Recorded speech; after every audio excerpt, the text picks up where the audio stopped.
joining us this morning. I know this is a really crazy time of year, so we appreciate you joining us this morning. We just have a few things to go through. The first thing is that the board did approve our exams for literacy. Everything is as we have discussed, so there were no hiccups in that process. We do have Sherry here with us, and I think Mary might join us a little later too to answer any questions y'all might have about that. But before we get into the meat and potatoes of that piece, we do have a few things to share. Kate is not able to be here with us today, but she wanted us to let you know that while the 2026-27 EPP ADEPT plan templates are available in SC Lead, that they've made a few revisions to the ITP template.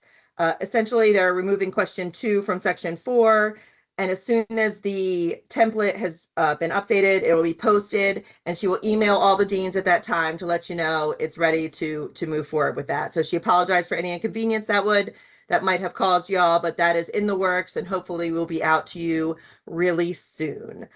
Jessica, I know you had a few things you wanted to share this morning. Thanks, Fran. Buenos dias, everyone. Happy Thursday.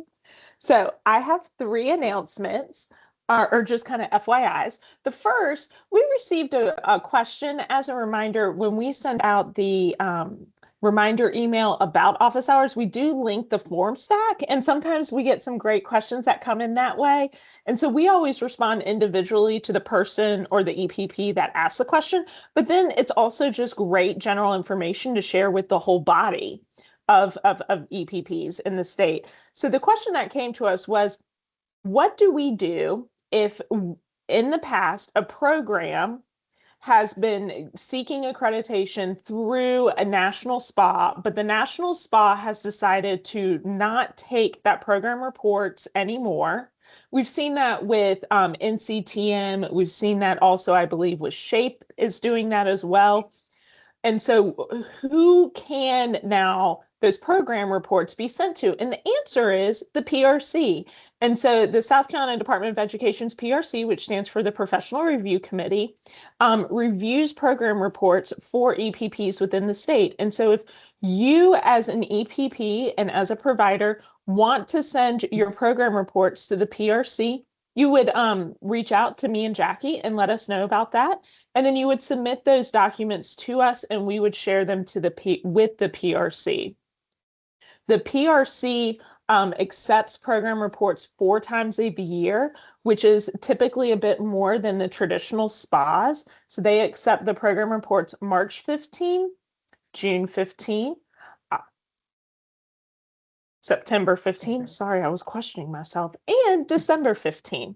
So those are the 4 dates. And if you need any more information about that, please reach out to us, because we do know that national SPAs like NCSS are now charging, right? And your budgets may not allow for that. And so we want to offer EPPs a choice. And so there it is.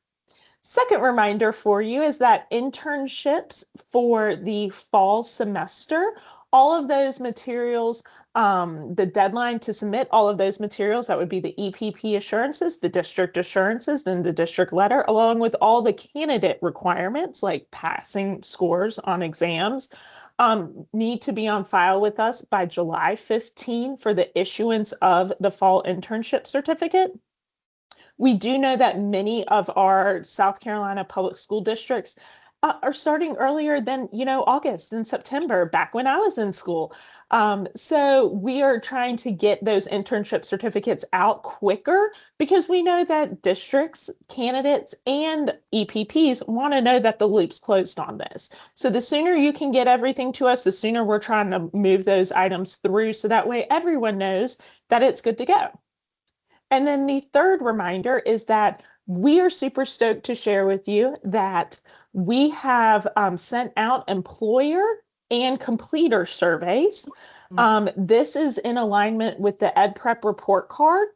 And so they're satisfaction surveys. The goal is eventually, hopefully, this would help our EPPs with CAPE Standard 4, in your annual assurances that you're having to collect data for.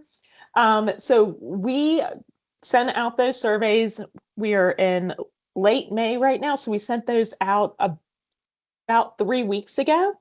And so we sent them out to fall 2024 completers and spring 2025 completers and their principals who employed them during that year. And so we're really excited. We just want to let you guys know about that in case you have a completer who comes to you and says, we got this email from the South Carolina Department of Education. Is it legit? And please, if you would tell them, yes, it is legit. And please take a few minutes and fill it out. Again, we want to kind of minimize any sort of anxiety that might come with receiving those emails. The data is not shared publicly at any sort of disaggregated level where it could be identifiable by candidate or by program or by anything that could come back and hurt the completer. So we want to kind of, be very conscious that that might be an anxiety, a pain point for people trying to submit the survey. So we're really excited that those are going out. We're sending the reminders right now. And so we'll have more information as we continue to collect that data. So Jackie, back to you. Awesome. Thank you, Jessica. So those are our big reminders. As we stated before, I do have Sherry and Mary on the call today who might want to just give a quick overview of the exams that went to the board in May and were all approved. As I said before, nothing really changed. There were no big surprises, but just to kind of answer any questions you all might have, I'll throw it to you ladies. Sherry, do you want to say anything generally just about certification processing and any kind of information that way before I launch through a couple of legislative things and the exams? No, I think I'll let you take it away. I don't really have any updates from certification at this time other than the exams. And of course, we're processing new grads right now like crazy. Right. So we're working on that. All right, thank you. So everyone, I thought that when I joined you for office hours today, I would be able to say that the legislative session has ended. But the legislative session, well, the regular session ended. We're now in a special session. So one relevant part of that is that the state budget has not been finalized yet. Hopefully that will happen as part of this the special session. Currently, and this is anticipated to go into place, but currently there is a standard increase, a consistent increase coming in all cells of the minimum teacher salary schedule, so that for 26-27, the base or the minimum teacher pay in South Carolina will be $50,500.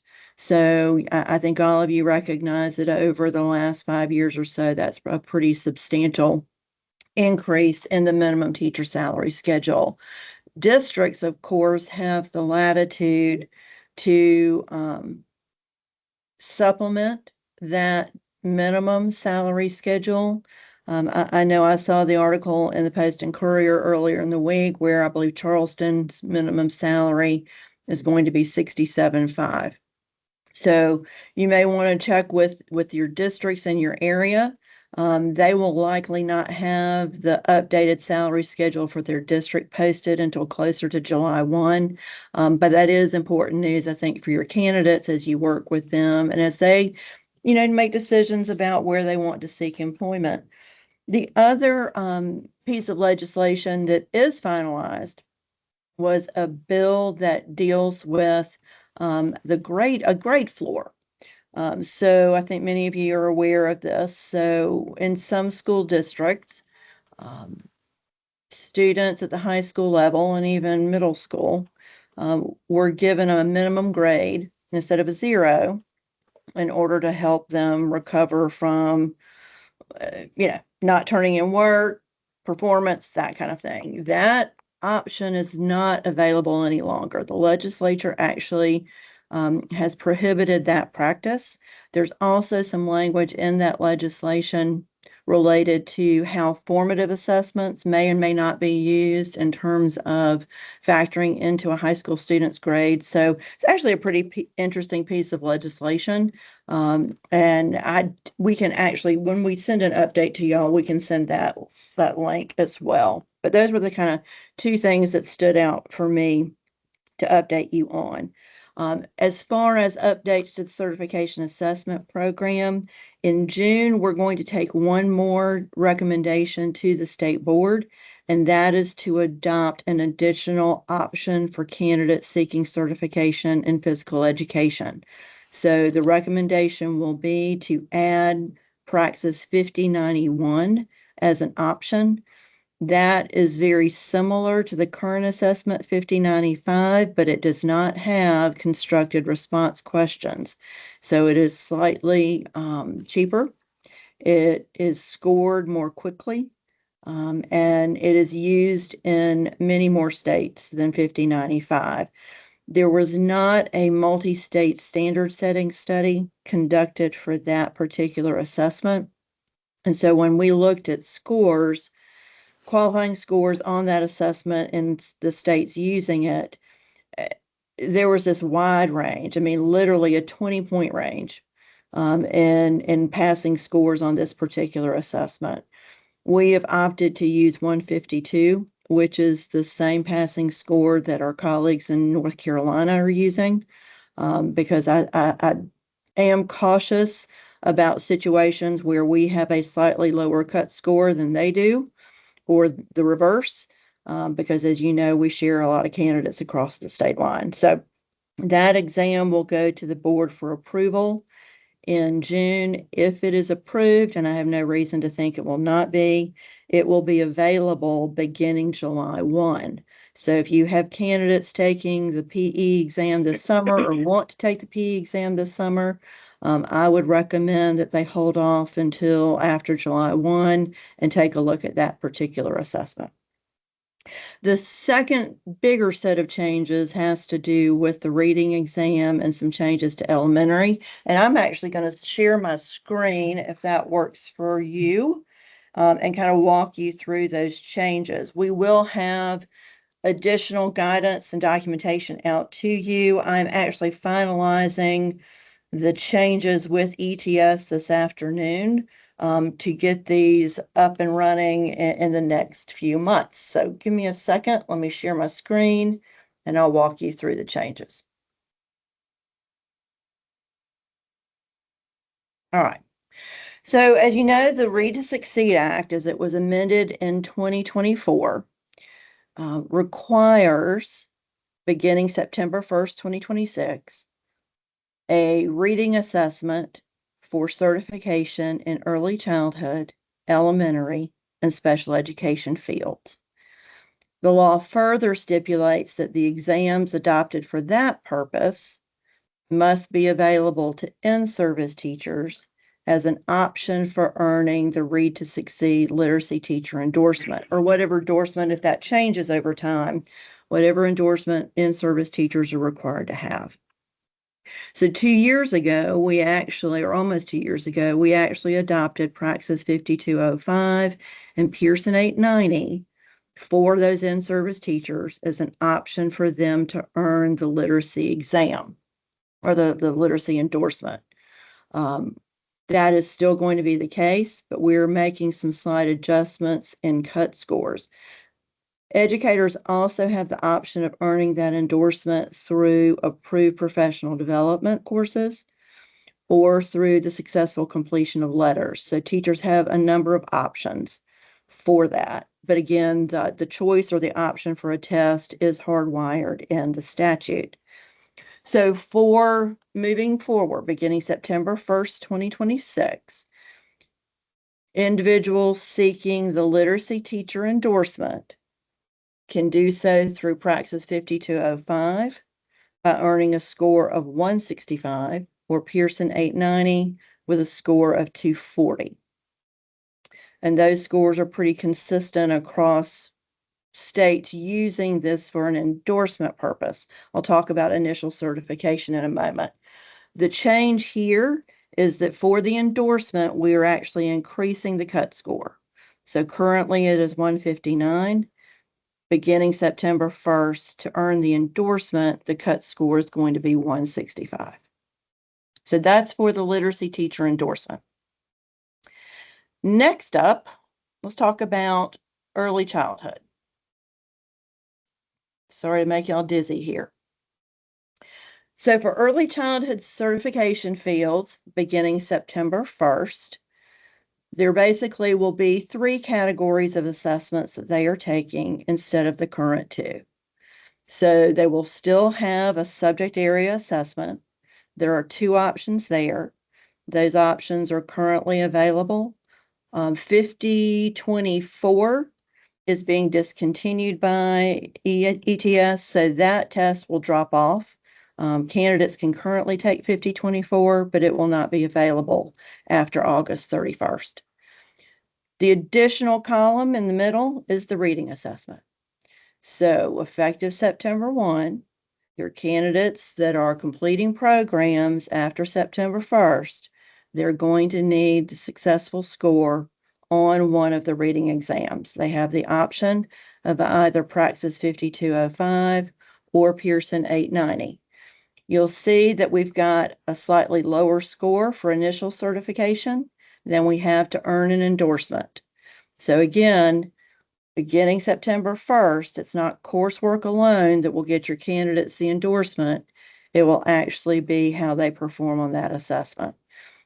In professional practice, they are still going to have options for letters and professional development if they need it. But again, we've set this so that there is one score for initial certification, a slightly higher score to earn the endorsement. And then our assessment options for pedagogy remain the same. So again, for your early childhood candidates, they have an additional assessment effective September 1st. Your candidates that are finishing up right now or just finished, just graduated, and they're finalizing their certification this summer, they've applied and they're working towards that certification. As long as they have the current content area exam and the pedagogy exam here November 1st, they do not need the reading exam. But if you have any graduates that don't meet certification requirements by November 1st, they are going to need the reading exam. We've had to operationalize it that way.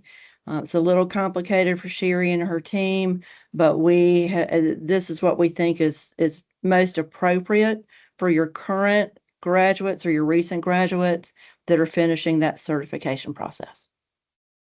Elementary is a little different picture. So let's move ahead there. So for certification in elementary, again, we've got 3 categories of exams now: subject area, reading, and pedagogy. Moving forward, beginning September 1st, the subject area exams will be math, science, and social studies, either the 5000 series or the 8000 series. That is the new assessment that that ETS has recently released. My recommendation to you, because 5000 will only be available, excuse me, for another year. My recommendation to you is to go ahead and move your candidates that are going to graduate next year. Go ahead and move them to that Praxis 8000 series. Again, the Praxis 5000 series will only be offered by ETS for a short period. We actually recommended to the board to discontinue it effective August 31st, 2027. So again, that one's going to go away. We have already eliminated, beginning September 1st, the current reading subtests, replacing that with one of the 2 reading exams. So again, your candidates that are going to graduate in December or next May, they are going to need subtests in reading, or excuse me, subtests in math, science, and social studies, and a reading exam, in addition to the pedagogy exam. One of the benefits in moving towards that Praxis 8000 series, it will be what ETS is calling STEPS enabled. It is a modular kind of feature that ETS will roll out with this particular assessment. So once they have a certain number of scores that they can do the kind of psychometrics on, they will launch STEPS, which will allow one of your candidates, let's say they're short in a certain concept on the math subtest.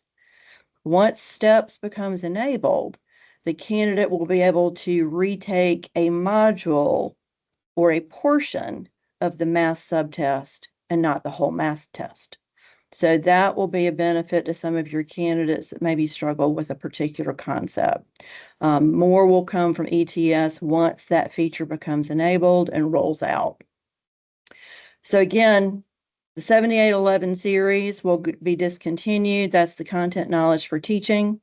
That's being eliminated August 31st this year. If you have candidates taking it this summer, the math, science, and social studies portions, they will be able to use that for certification, but it will not be available for them to take beyond August 31st this year.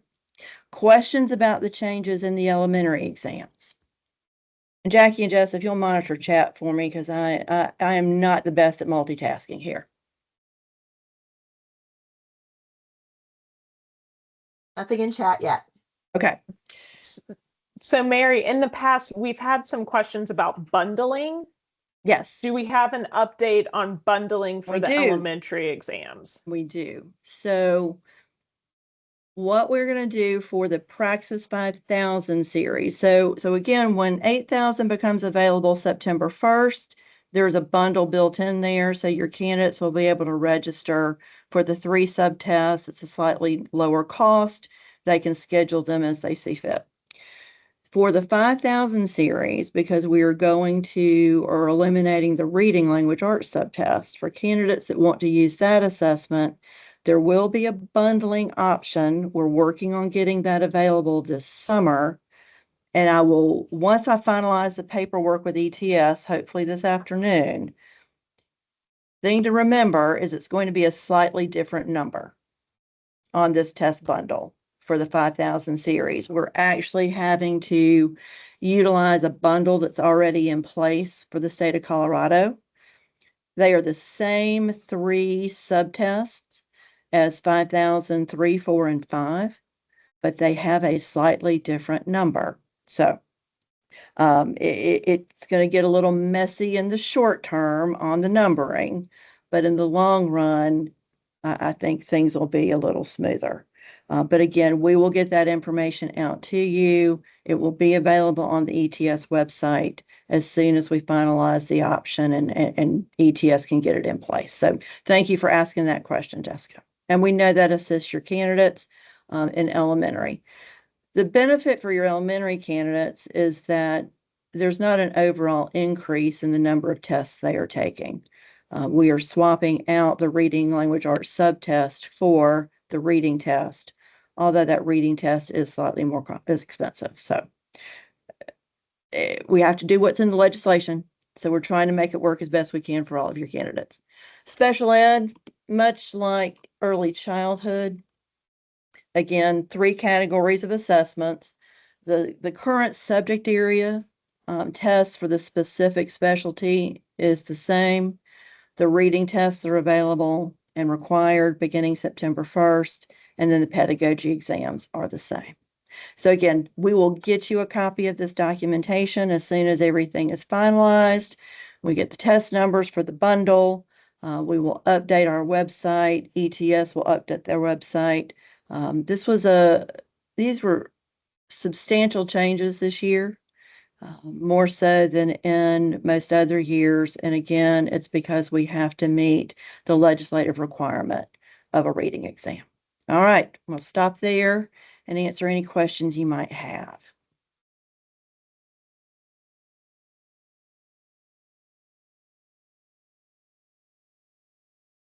So Mary, while our colleagues come up with a question, can I pose a hypothetical for you to answer?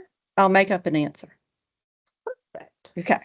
Say I work for ABC University and I have an August candidate who's going to graduate in August. And that August candidate does not get their paperwork in, like the transcripts, and they're just kind of a little, taking their time, and they get that paperwork in, say, like October 1. Because it's after that September 1 deadline, would that candidate have to take the reading exam? It's going to depend on when we get that application. So if you've got an August grad, they need to get that application into us before September 1st. Because beginning September 1st, anyone applying for the first time is going to have the reading exam. They get that application in here before September 1st, and they meet all their certification requirements by November 1st, they will not need the reading exam. But so if they finish everything by October 1st, they're good to go without the reading assessment. But if let's say they have to repeat the background check, their background reports are older than 18 months. When Sherry's team sends out communication to that candidate, if that last document doesn't come in here until, let's say, November 10th, we will not be able to issue that certificate without the reading exam. Mark, Mark? I see you have. I feel like I'm in school raising my hand. Mary, on the thing that we're looking on the screen, the tables Yep. for the testing, when you all send out the updated information for us, will this table be part of that? Yes, we will send it out to you. Thank you. Yeah. I know I can go get it off of ETS, but it's nice. Well, this this format. table, this is actually one that I created to go to the state board because I knew that I had to first explain it to myself so that I could explain it to the state board, but I did this with y'all in mind so that you would have this available for your candidates. So Thank we you. will send that out.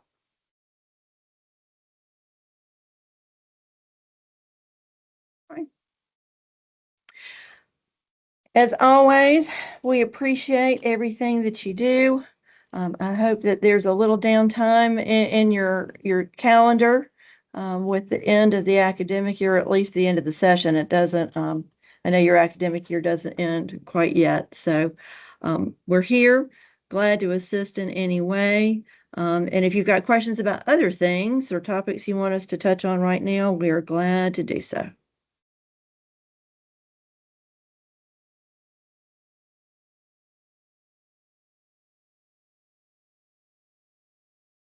Something else in chat down here. Good job. Thank you. Okay, well, I'm going to stop my portion unless Jackie and Jessica have more to share with you. I think that's all for us. As always, we'll stick around if y'all have any more specific questions, but thanks for spending some time this morning with us. We appreciate it. And thanks, Mary and Sherry, for being here. Sure. Anytime. Hey.